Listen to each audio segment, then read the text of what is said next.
बिस्मिल्लाहिर्रहमानिर्रहीम। अस्सलाम वालेकुम डियर स्टूडेंट्स, आज हम लोग पढ़ेंगे कि किसी भी फंक्शन की कंटिन्यूटी किसी ख़ास नंबर पर। जैसे कि आप लोगों को उसके नाम से पता चल रहा है कि कंटिन्यूटी क्या होगी, चीज़ें मुसलसल।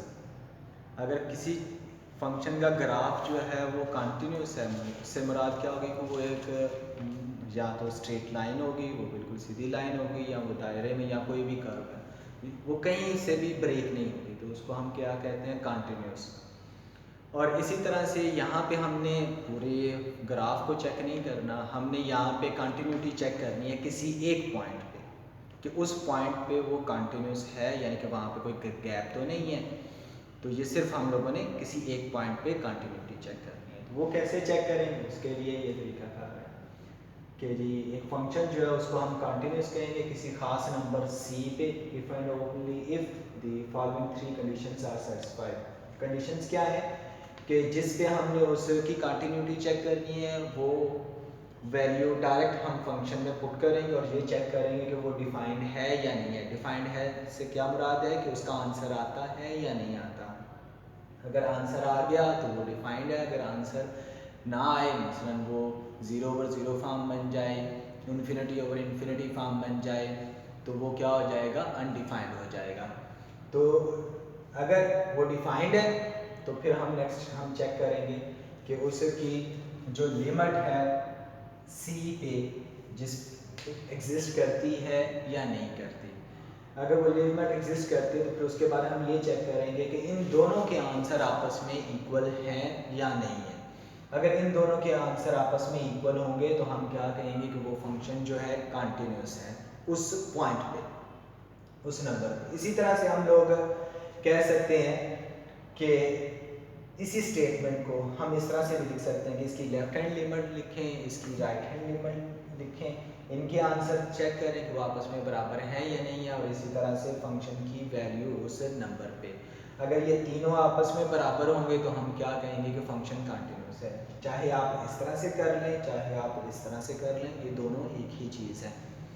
क्योंकि हमें पता है कि ये किसको रिप्रेजेंट करते हैं कि अगर लेफ्ट लिमिट और राइट हैंड लिमिट दोनों आपस में बराबर हो तो हम क्या कहते हैं कि ये फंक्शन की लिमिट एग्जिस्ट करती है, और जो इन दोनों का आंसर आया होता है वही फंक्शन की लिमिट का आंसर होता है। तो ये यही चीज़ बनती है। तो डिसकंटिन्यूटी क्या होगी कि अगर इनमें से कोई चीज़ एक ना हो, मसलन ये फंक्शन डिफाइंड ना हो, तो फिर हम क्या कहेंगे कि वो डिसकंटिन्यूस है। अगर ये डिफाइंड है, लिमिट एग्जिस्ट नहीं करती, तब भी वो डिसकंटिन्यूस है। अगर लिमिट एग्जिस्ट कर जाती है, यानी कि ये दोनों चीज़ें होल्ड कर जाती हैं लेकिन इन दोनों का आंसर आपस में इक्वल नहीं आता, तब भी हम क्या कहेंगे कि वो डिसकंटिन्यूस है। या अगर इस अंदाज में देखें तो इन तीनों में से किसी दो का आंसर आपस में इक्वल ना हो, या एक की लिमिट लेफ्ट लिमिट या राइट लिमिट डिफरेंट निकल आए, या जो फंक्शन की लिमिट है वो डिफरेंट, फंक्शन की वैल्यू जो है उस नंबर पे वो डिफरेंट निकल आए, तो हम क्या कहेंगे कि फंक्शन जो है वो डिसकंटिन्यूस है। अब एक्सरसाइज के सवाल करते हैं। एक्सरसाइज का सवाल है हमारे पास क्वेश्चन नंबर 2, जिसमें हम लोगों ने पार्ट 1 करना है इसका, और इसमें कंटिन्यूटी पूछी गई है हमें x इज इक्वल टू 2 पे। तो सबसे पहले जी हम लोगों ने क्या रखा, ये इस फंक्शन में 2 रखा, क्योंकि 2 पे हम लोगों ने इसकी कंटिन्यूटी चेक करनी है। तो सबसे पहले हम लोग चेक करने लगे हैं कि ये 2 पे फंक्शन डिफाइंड है या नहीं है। अब आप यहाँ पे देखें कि हमने x की जगह पे 2 रख दिया, यानी कि x को किसके बराबर रखा है, 2 के। तो अब आपने ये जो दो फंक्शंस आपको दिए गए हुए हैं, इनमें से देखना है कि x जब 2 के बराबर कहाँ पे है। तो ये देखें, इसमें पहले वाले में क्या लिखा हुआ है कि x अगर 2 के बराबर हो, 2 से छोटा हो, तो आपने ये वाला फंक्शन लेना है।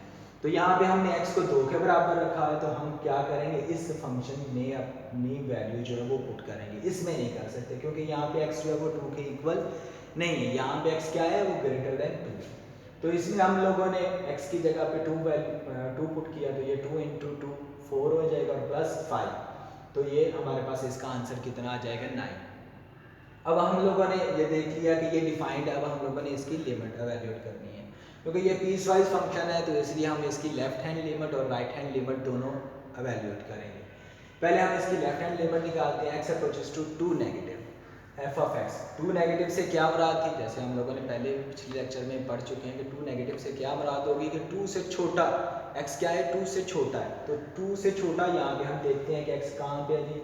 जब एक्स टू से छोटा है तो हम लोगों ने कौन सा फंक्शन लेना है, टू एक्स प्लस फाइव। तो हमने यहाँ पे टू एक्स प्लस फाइव लिख दिया। जो टू नेगेटिव का यूज़ हम लोगों ने कर लिया, तो अब हमने इस टू के ऊपर नेगेटिव साइन नहीं लगाना।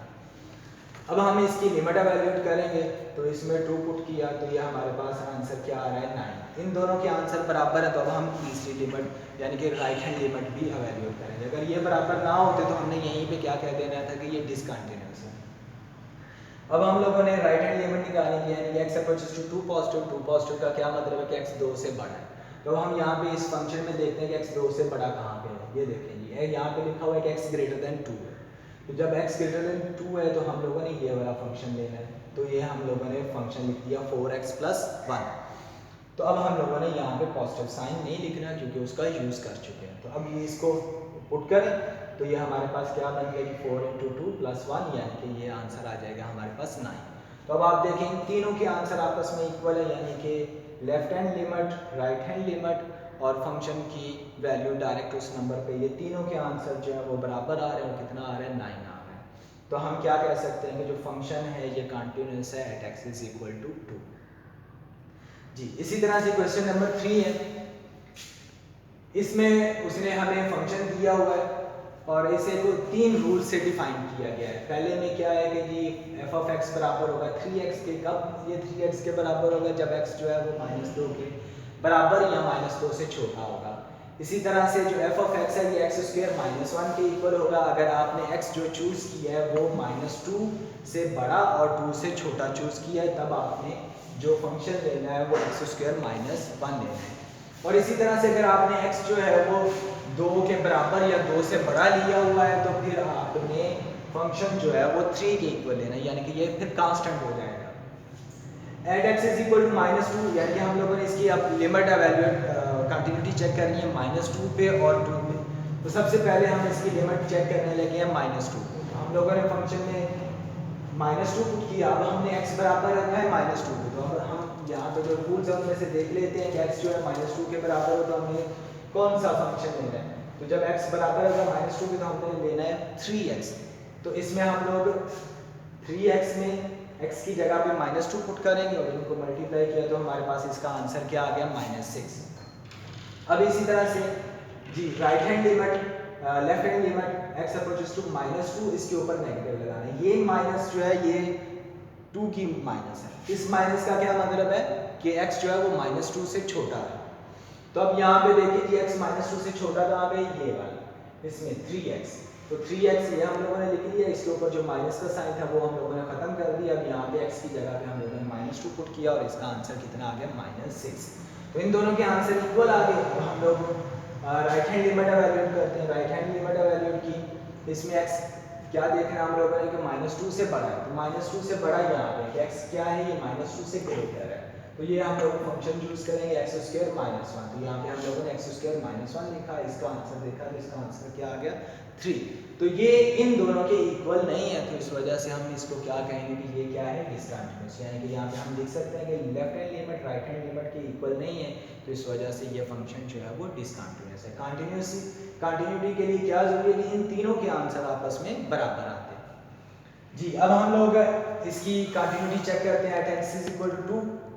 अब हम यहाँ पे x को 2 के बराबर रख रहे हैं। जब x को 2 के बराबर रखेंगे तो हम लोगों ने क्या लेना है, फंक्शन 3।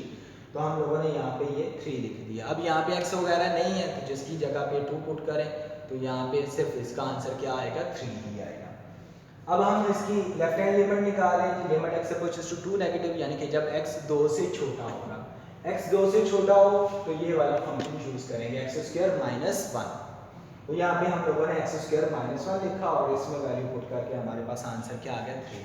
तो इन दोनों के आंसर बराबर आ गए। तो अब हम तीसरे यानी कि left hand right hand limit इसकी एवेल्यूएट करेंगे, यानी कि जब x अप्रोच कर रहा होगा 2 को बड़े नंबरों से, यानी कि x 2 से बड़ा, तो ये हम लोग फंक्शन यूज करेंगे x greater or equal to 2 के लिए, ये वाला 3।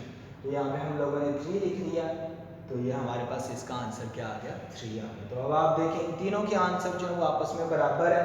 तो हम लोगों ने यहाँ पे लिख दिया कि left hand limit, right hand limit और फंक्शन की जो वैल्यू है ये सारी आपस में बराबर है, तो ये फंक्शन क्या है, कंटिन्यूअस है। वस्सलाम।